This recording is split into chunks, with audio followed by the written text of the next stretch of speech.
And we're live. Yeah, hey everybody, it's Peter here, trying out again the newer Going Live feature on YouTube. If you look near the top right, sort of a couple of steps over where you see your icon is like up over here, and you look over a little bit, you will see instead of the upload icon, you will see now a camera icon with a plus sign, I believe. Let me just go check. Depending, some of the pages have an upload symbol, some of the pages have, yeah, it's a camera icon with a plus sign in the middle. If you click on it, you get an option to either upload video or go live, and it'll say new beside it. So instead of going through the steps, Amy did post the video last year, and a newer fellow I follow, Alan Spicer, I will put his links, I will put the links down below. Also went through the steps now, but about maybe a month after he posted that, and also commenting on Amy's, now YouTube say, hey, do you want to upload, or you want to just go live right now? And you just got to go through like 3 steps, and you can share right away and post a link immediately and draw people over. You can enable chat if you want, or you can go private and just like do a quick record right now like I'm doing, or you can say like, no, let's do a live chat. So I want to try this out for the SSSVEDA, which is still based on, and Amy said too, this is the 10th year of the SSSVEDA, which is, she's changed her channel name, but it used to be for Savvy Sexy Social Vlog Every Day in April or August, depending what time of the year it is. This time it's April. And it's April 1st, so it's day 1. I was debating on this because I haven't been filling up the snuff. Even doing my own channel, I do movie reviews, TV reviews. I do the occasional product reviews. I do the occasional in my honest opinion. I might be doing some more. I've got a lot of rants in the bag I want to get out there, especially like people driving, traffic. But again, too, I've been going through a lot this year. I'm still on hiatus. I've been off work for going on 3 years now. I was actually off for like half the time, and spending the remainder time coordinating with work, paperwork, all this other good stuff. Trying to find me a niche somewhere. I used to work in a call center for the local ISP cable company, and I got to the point where just after 11 odd years, I was just, burning out, stressing out. So I needed a big ass break, and I was trying to work with HR and say like, hey guys, what can we do? Is something we can do? And they're like, and then eventually I just took the option. Okay, that's it. It took the one day actually I was dealing with HR, but we were talking about markings and our metric system and stuff like that. Not the metric system, but our system of metrics, our measurements and stuff. And she's like, yeah, you're not doing too well, and blah, blah, blah. And this has been an ongoing thing because I'm also diabetic. So I was having issues with that and the work stress. And eventually it just got to the point, and a lot of people I talked to, call centers are just like not the greatest things in the world. Let me just go back to, here we are, so I can keep an eye if anybody's popping up or not. Nobody's popping up, but we're here if you want to be here.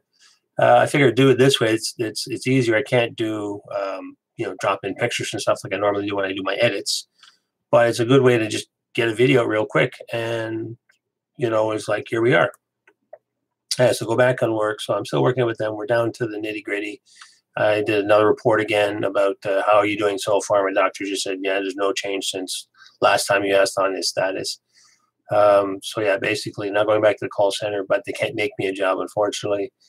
And unfortunately, it's a corporate place, so they got their own rules and regulations. Most of the other jobs too is still frontline type work. I want to do something in the background, still maybe supporting people. I was doing technical support on the phone for people, which I don't mind, but I did do years before of like being on support for other companies where it's like, if somebody calls me, I pick up the phone and I go to their desk and see what's wrong, or something's wrong with one of our devices or that kind of thing. I go check it out.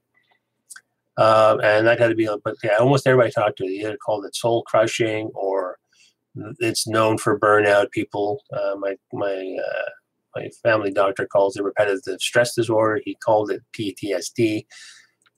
Maybe a minor form of it, because I don't call it that, because I do have my army buddies that do suffer because they went to Bosnia and Afghanistan, that kind of thing. And I'm talking about that too off to the side. Ex-Canadian soldier. I was a Cold War vet, I called it, when I started playing World of Tanks. I always said, oh, where did you serve? Where did you serve? And guys are chiming in in the chats where we're playing the game. And I said, and somebody came up with that, and I said, yeah, that's a good one. I'm gonna steal that. It's Cold War vet. I was in from 83 to 90. 2 years up north in Petawawa. I'm living in just a little city called Markham outside of Toronto. Basically, if you go Toronto, you just go straight up, and there's Markham. And I think it was in 2012, Markham became a city. Before that, it was Canada's largest town. So I guess they figured, oh, okay, you graduate now to city status. Yeah, I was in the Armored Corps, so I did reconnaissance, or what British and Canadian call recce, or Americans call recon. Did that for 2 years up north, and then we were augmenting our forces in Germany, starting another squadron. So basically, they said, okay, recce squadron, you're going to become a tank squadron, and we're going to bring recce squadron over from Canada to Germany. So we basically had a full regiment, because they used to have what they call the flyover squadron, which is basically every time there was an exercise, you just grab the guys from Gagetown, which was our training base on the on the East Coast, near Gagetown is near Oromocto, which is near, I don't know my geography too well, and I've never been out that way. I almost did. And then things changed differently for me at the end of my Army career. I was going to be going to Gagetown, but things went totally differently, and I was out. That's for another story. But yeah, so the guys used to fly over the time, and I guess they figured, like, why are we spending the money flying the guys over? Why don't we just have a bunch of guys and we'll just augment? And so that's when I went over, and I did that for 5 years. And then in September of 90, got out. Then I went back to school, went to college, took computer courses. It was basically, what do you call it? It was called computer graphics technical with a co-op option, which basically there was a side course or a parallel course where people were just using the programs. We also learned the same programs, but we also learned how to support them. Later on, learned how to do computer building, minor 3D animation. I learned programs like 3D Studio, which is now 3D Studio Max from Autodesk. They're still around. Except I was looking the other day too about, because I'm getting a lot of AutoCAD ads in my newsfeed on Facebook, and they're expensive to rent. Even the software I got too back in the ad. So the ads, I came into some money after college so I could build my first system, bought some softwares. One of them was 3D Studio, but it's only a DOS version. I think I was able to get a cracked version for Windows, but I haven't played with it yet. I sort of go through OCD squirrel sort of events in my life. So, excuse me.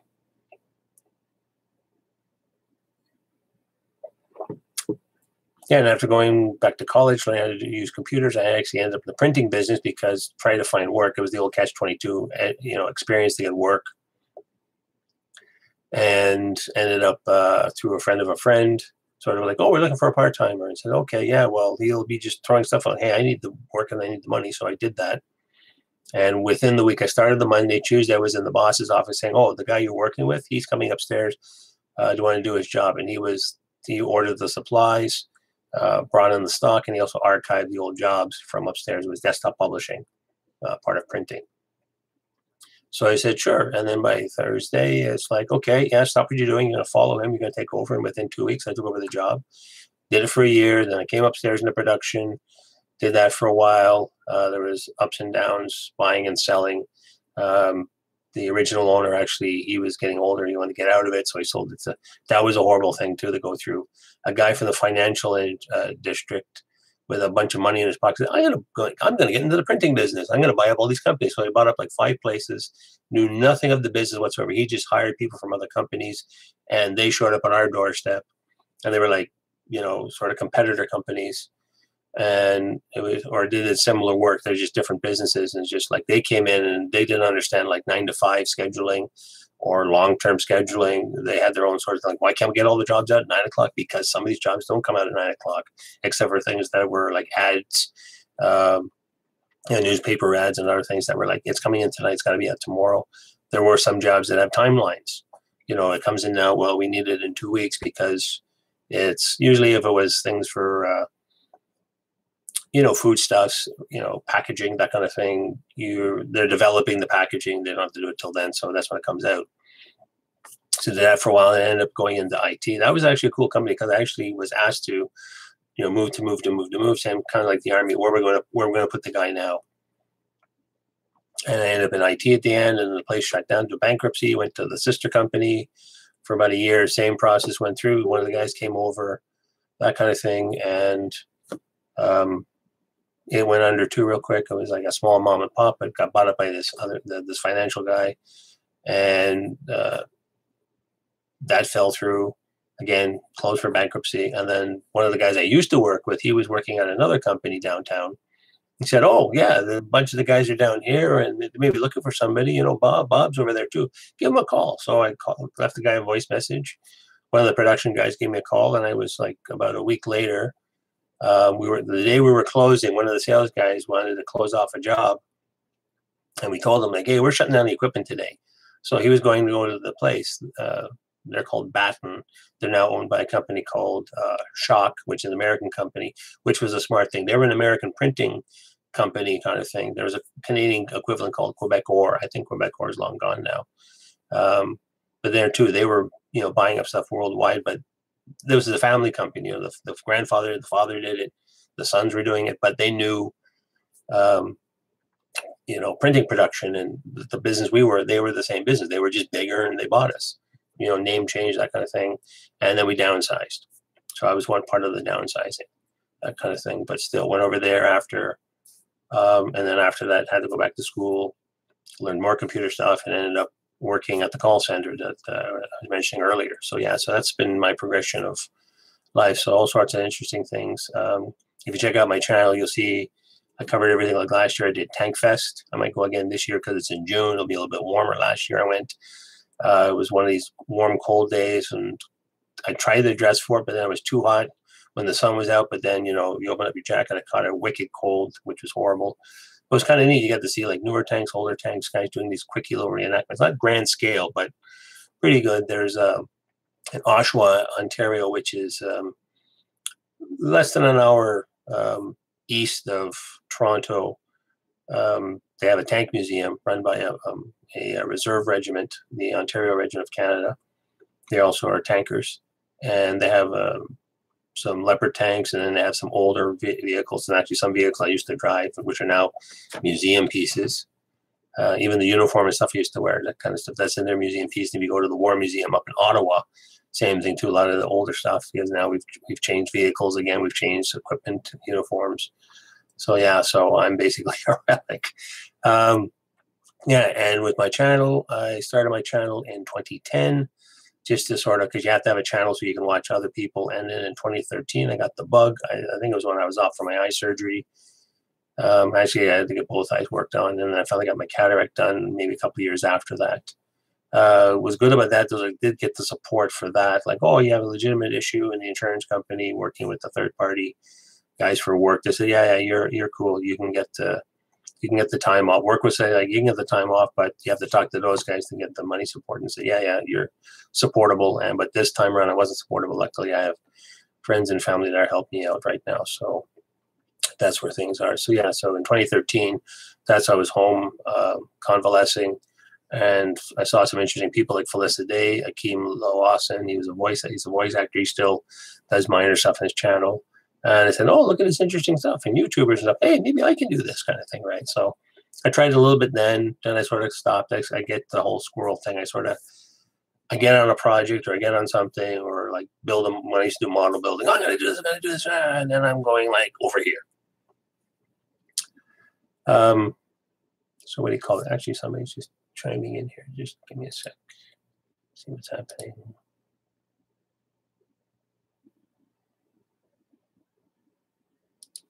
Oh yeah, did I put that over there? Give me a sec here. Let me just put that over there as well.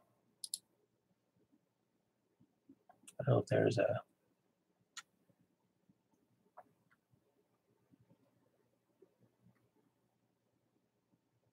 Let me just add this to here. I think people are. I don't know if Amy has a designated spot right now on her page for logging, so I'm going to put that here. Okay, let's get back to this. So yeah, and then I think on 16, I jumped back on the vlogging train again. And no, actually probably before that, because I've been off since 14. No, not 14. when did I take time off? November. No, yeah. Oh yeah, no, it was November 2014. That's when I started. That was the day I talked to the HR guy, and she was like, playing good cop, bad cop with me. And then I took a few more calls, like, that's it. I'm going home, and try to get the ball rolling. But yeah, work said, yeah, sure, you need a time off as per policy number such and such in the handbook of HR. You get the time off, but the insurance company said I wasn't sick enough. And like, well, how sick do you have to be mentally to sort of take the time off? I mean, I've always been sort of, if I have been sick or whatever, I always had minor things. Like I've never broken anything. I like actually, if you can see here, I had a car accident where I knocked my knuckle in. Because there's where your knuckle's supposed to be. But yeah, I just had to wear a guttural cast just to help heal the bone. But I didn't like break my hand or anything. Doctor thought I got in the bar fights. By the way, I'm a righty, not a lefty, and I don't get into bar fights in Germany. This was in Germany when I had my Volkswagen Bug, and some guy was drunk and stupid at 2 a.m. and stopped, and I was a little drunk and stupid, but not as drunk and stupid as he was. But anyway, and I just came around the corner, like it was like this weird S-turn into my town where I lived. And this guy was just stopped in the middle of the road for a cat, and we ended up inadvertently hitting the cat anyway. So what the heck? But yeah, so when I get sick, I always get I don't get majorly sick or whatever. But I mean, I did feel the pressure and everything else. I didn't go into full depression, but minor bouts of it. And I think it's also because of my diabetic, my sugars, and everything else in the way, just life goes up and down, and sometimes maybe I take a little too much, but I'm not like, oh my God, I can't get out of bed kind of thing. I do sleep well. That's about one of the nice things, knock on wood. That's good. So yeah, nobody's showing up. Anyway, I'm going to be posting this anyway. So yeah, this is just me in a nutshell. This is day one of SSSVEDA. I might just do it this way, just do the live vlog and just add her on and just make sure I don't go over time and just post it out and bang, there it is. I don't have to worry about editing. Usually if I'm on a good roll, I usually just do the ands and ums. That's what I usually edit out when I do actual edited vlogs. Or kind of some of my catchphrases like so and basically and that kind of thing. Those are sort of my words. I can see myself sort of like trying, not for filler, but I sort of just how I normally talk about something or that kind of thing. And then I'll just cut those out and just, jump cut my videos and then throw in pictures and links. And that kind of thing. So yeah, so is anybody else jumping in on the VEDA bandwagon? Is this your first time doing it? This is like if I keep going with this, will be my fourth. Because I did the April, no, I did the August, then I did the August 2016, then I did April and August last year, and so yeah, this is my fourth one. The first 2 tries were basically, I couldn't get into it, or just, even though I was off, I had other things ongoing too. I'm not just sitting at home all the time. You got to plan for these things. I know one trick I know on one of the VEDAs, one guy literally, you can batch record, like, okay, I'm going to batch record the day before. Or one of the guys, he said, because he was going on holidays, he actually batch recorded 30 days in a row, just kept changing his shirt, but he shot in the same sort of living room area of 2 chairs, him and whoever his co-host was, and just rattled off all the topics there, because Amy does post them. I'll put the link down below for that. And what do you call it? So you already got the 31 topics there already. So you can just go like, oh, there's the topics. So you can just go like, say, bang off a bunch of 5-minute videos and then edit them as you go. And then just drop them every day. Just upload. I mean, that's an easy way to do it too. Or do them in small batches. Like say, okay, today I will do, from this day to that day, and batch record and edit them down real quick. But this is a quick way too. I mean, I don't have to worry about editing. I just get it out. I can ramble a little bit longer, maybe too long, and go from there. So yeah, all the links will all be posted again. If you're new here, hit the subscribe button, hit notifications, because even when I do, right now doing Agents of S.H.I.E.L.D., I do the occasional movie review, product reviews, any other movies I happen to catch. I still have like 3 other things on the back burner in my computer case. I want to do one on mice, and I've got one on a hair trimmer I got from Philips, which is really, really good. And I just wanted to do a comparison of what I had before, what I did before. That's still all in the back burner, all in waiting to be done. I have to sort of get the oomph, because those are big, hero projects, as they call them. So yeah, so tell me down below. Is this your first time doing it? Have you been doing it before? How's your channel doing? Leave all your comments. And, if I keep going with this, I will hopefully see you in the next one. And take it easy.